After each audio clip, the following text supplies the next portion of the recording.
Ja, malo saifua. Wa mai. Ya ua faisi umi Ule ai, lea. Lea sa fai aku le video lea so.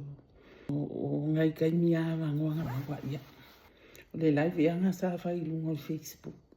Ngango kango post aku i lunga i. Ai le mia. Lea o te fia whaasoa ina. Awa te aru ise. Awa. Ile kai mike ua kupu ia oi. Nga manga kua leo la whaasoa lea e whai aku. Ia. O le mea lea tupu. O mea fo ngai o scammers. Pefe e. Ua makua i. Ua makua i maka langi mea o scammers. Esu e ni au wala ese. E scam mai kako. Ia o e mao. O tō uma. O le sila au wala lea whakoa o mauangi. Sa iai sitina. Nga vili mai ke au. Ia. Sa iai sitina nga vili mai ke au. Po o le sikala i le MoneyGram. Fai mai la ia langa whamakalanga. Wa le nga le sikala i le MoneyGram. Ia. Awa ai te le lava. O le MoneyGram. E se nai ia nga kupe fo ia i Samoa. Ia. Ai nga vili mai la sitina fai mai. E fani ia wafiwe. Wafiwe kau senang kupe. Ai wale lopo le an mafua anga wa ke ia pe koe ask. Umanga enta aku lea mea. I keep asking ai. O lea foi. Whapeanga koe ask mai i meo. O mea foi i au ID. Usala wa koe ask mai e koe le skala. Ai wale waka usanga o le skala ia. Ia masa lafo wa lafo kupe foi ia sitina lea i Samoa. Ia e whameila i lewa yasun na lea sunye. Pe ia le sante ia po le Monday. Ngau mo whaia e senlanga kupe Samoa. I le isu MoneyGram. Ai wa fiu. Usala wako e ask mai e ku ia le ia mea fo ia o document mea o ID mai la manga enta aku ia le passport continue press continue ai fai mai e le ofiu ia koe whaangale le meo le laisinge a wika avale e le ai lava e ai malisi ID mai whaakolua me la nga wafiwe ka mo fai ia ai le ofiu le ala nga vili mai ia ke au e fesili mai po o le ale whawhianga la fo kupe Samoa o whaku ia o le MoneyGram ale wale vango le skala i fo fa mai le ke au o nga whea le last time nga la fo ilo kupe Samoa o le kai au le aso nga fua kai au le aso sa ia ai pia o le aso nga fua ia le makara moa ia o le kai au le aso nga fa mai la ia ese le fan o le lopo le ale me wa kupu wa ufiwe e kausena kupe fa kula ia o le ale app I think si as po le ala o app le o kanga loa screenshot le app I sent mai langa app le ale MoneyGram ese langa app ese le app o me langa le fifa ya kuai wa o le wa alu makala ngoanga ma fai ma o fa ya ku voi ke lo ui ele o le app le ngale ai fa pia la langa fa matalanga wa ke ya was enga ke ele sanga me nga fai ya o la ba ele nga ya mangaku o le app le la le MoneyGram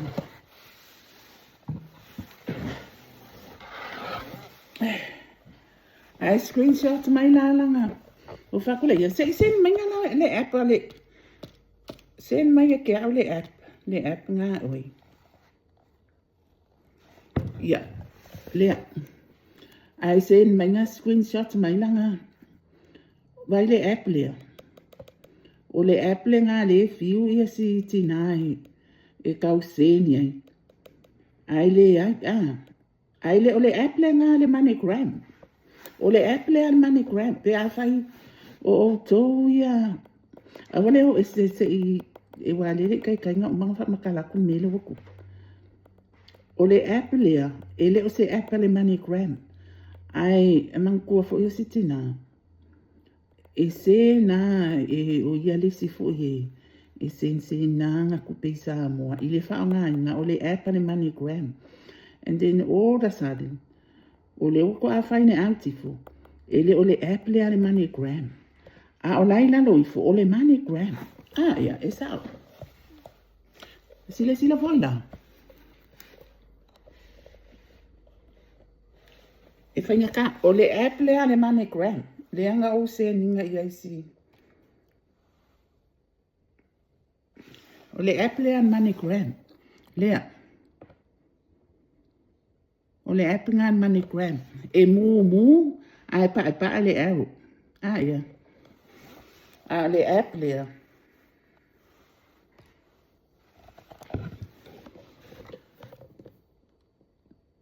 lai pa ai mu le aro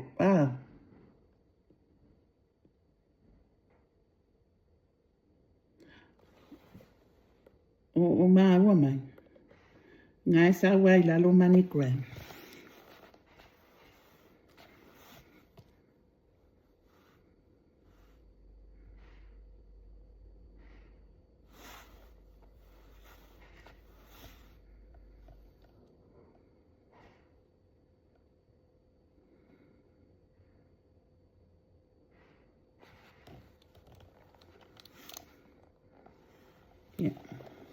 le lawa kilia le MoneyGram o le app le nganga sen mai e self friend o le ai ngā kau mawhai e sen nai langa kupe Samoa a le app sa o a lea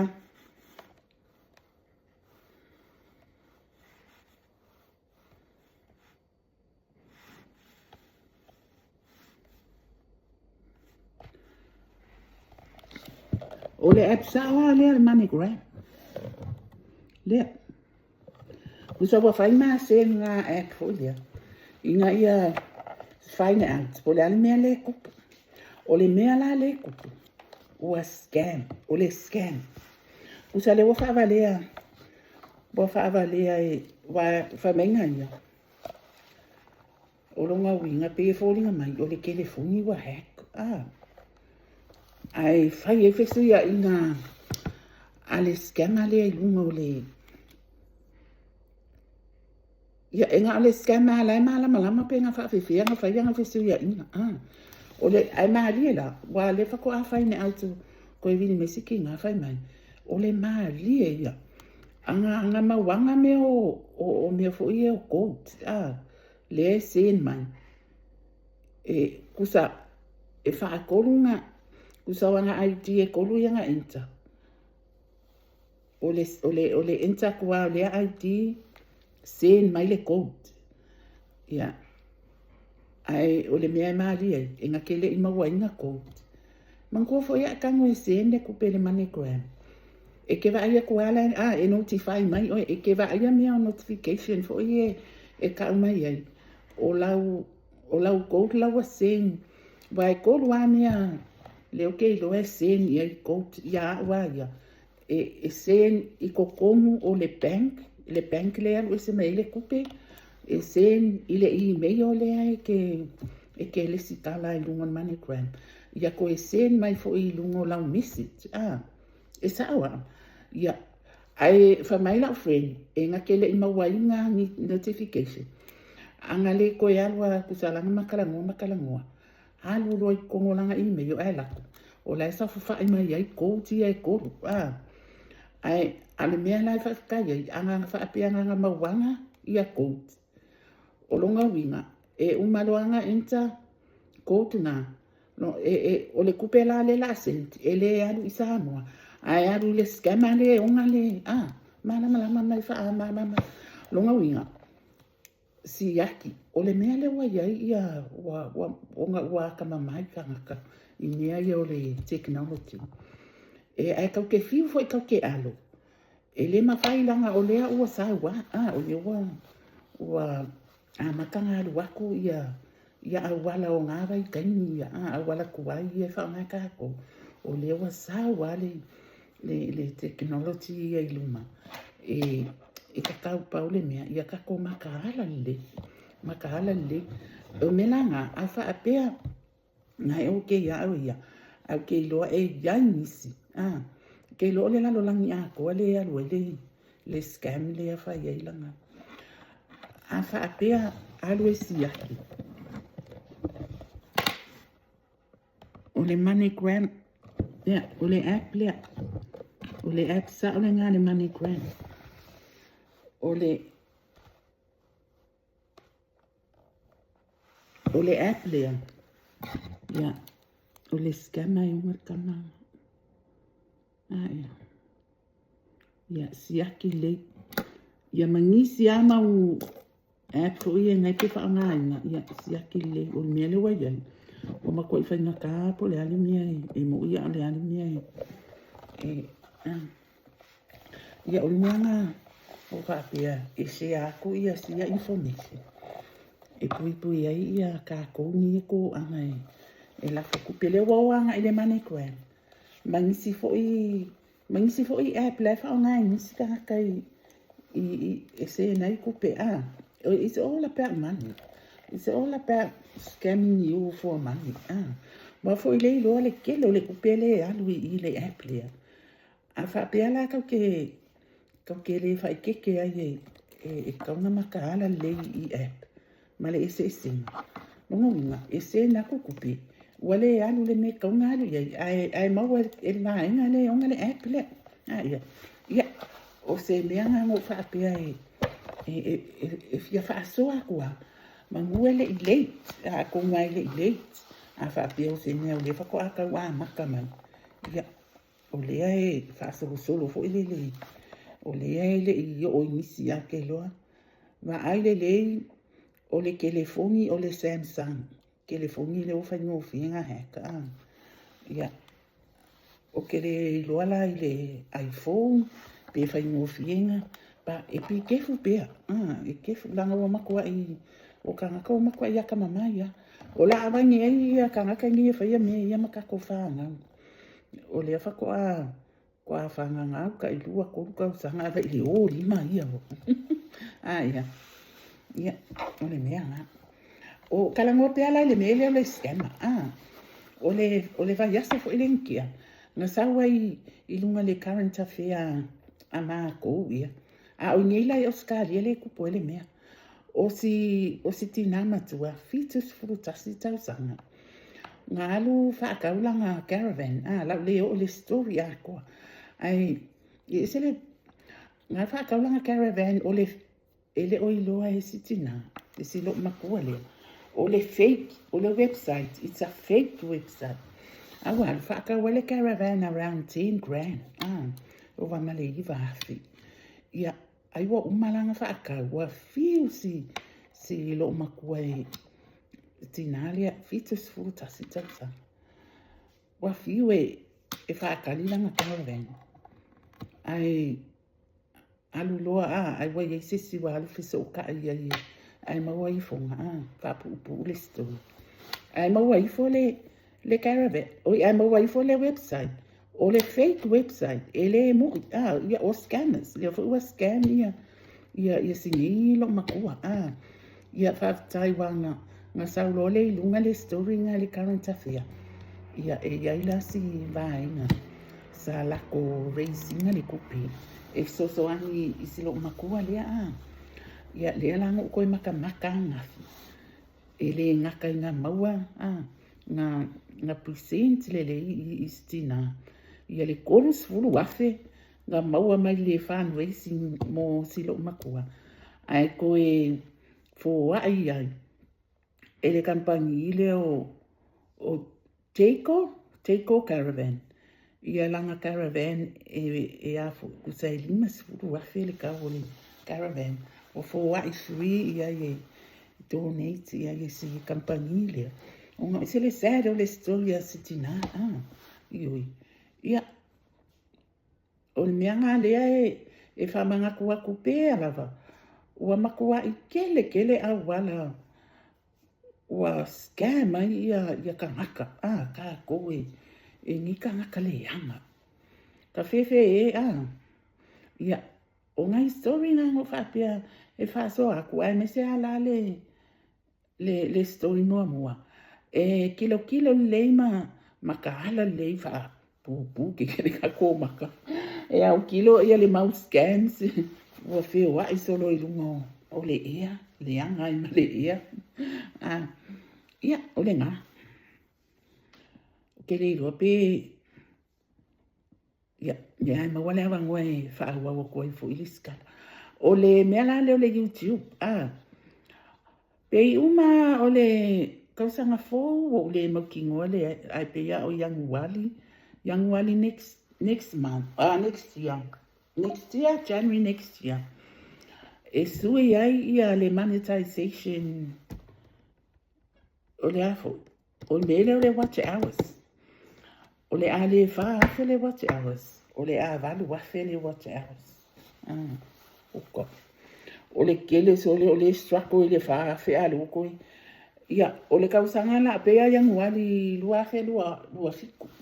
Ia makai. E tu mau ale afe o subscribers. Ai mankua. O le a subscribe I le 5 se lau subscribers. Ai e iai ia ngai vaenga ngai e loka se ilonga wa e vaenga ngai mo wai fo ia ngai sengi e loka pia se ilonga wa e maua le afe ia onga unlock umala ia le wa complete se lau pasengi oi e le monetization ia ole ngai la vai como fai e se le mali vai ako fo